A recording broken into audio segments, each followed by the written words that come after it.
Hey, hello and welcome back everyone.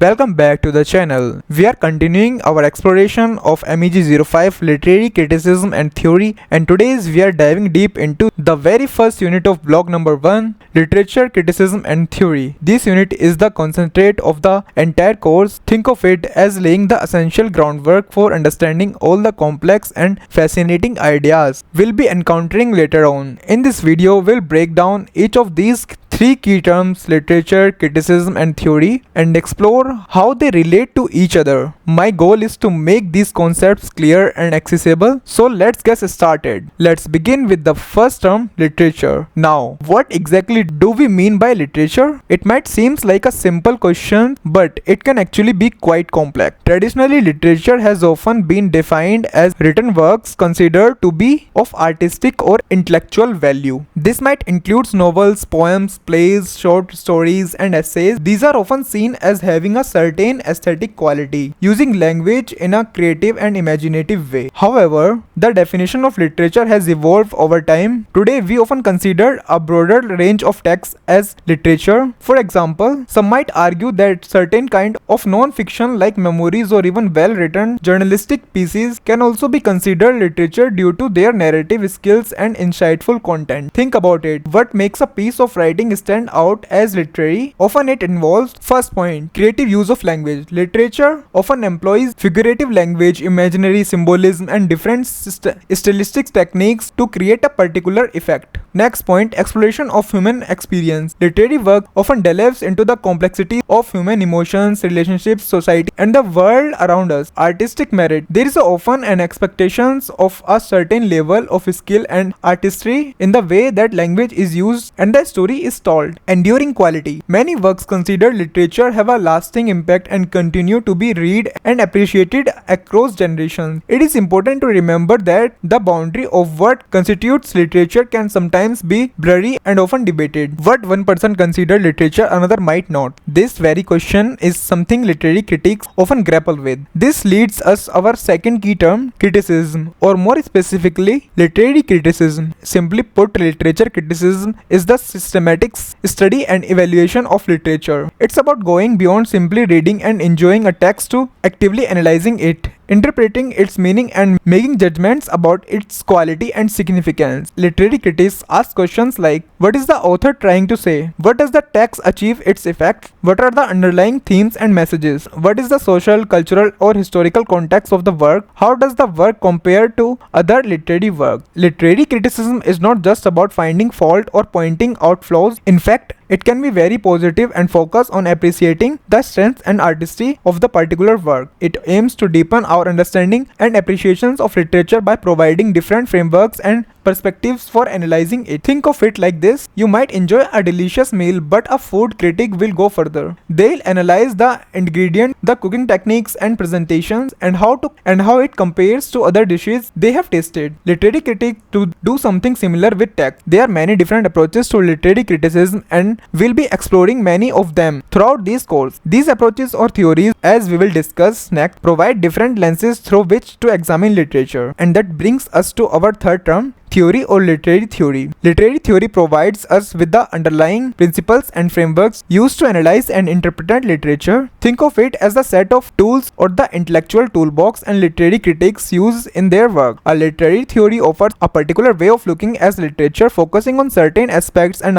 asking specific kinds of questions. For example, a Marxist literary theory will analyze literature through the lens of class struggle and economic power, while a feminist literary theory will examine how gender and patriarchal structures are represented in text. Literary theories help us to understand the assumptions that shapes our reading and interpretations of literature, challenge traditional ways of thinking about literature, uncover hidden meaning and power dynamics within text, provide a systematic approach to literary analysis. It's important to understand that there is not just one single correct way to interpret literature. Different theories can offer valuable and insightful perspectives on the same text. In fact, sometimes applying multiple theories can lead to a richer and more nuances understanding. Now, let's talk about how these three concepts, literature, criticism, and theory, are interconnected. Literature is the object of study. It's what we are analyzing and trying to understand. Criticism is the process of engaging with and analyzing literature. It's the act of interpretations and evaluation. Theory provides the framework and principles that guide the act of criticism. It gives us the tools and the lenses through which we can approach and analyze literary work. Think of it as a cycle. We read literature, then we might engage in criticism to better understand it.